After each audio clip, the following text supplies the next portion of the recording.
推都推不动了，推都推不动。现在吸的这个就很牢固，而且它的这个真空也才70多，75，然后它吸的话就已经吸入了。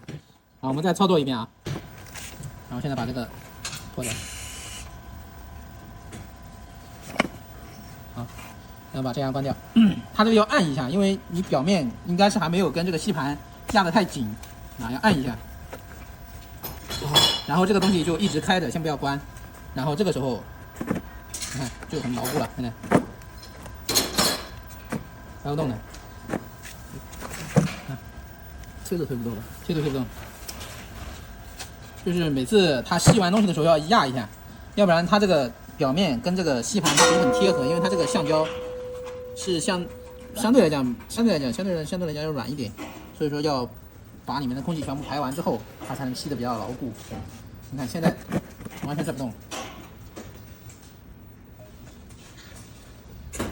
那咱们开启。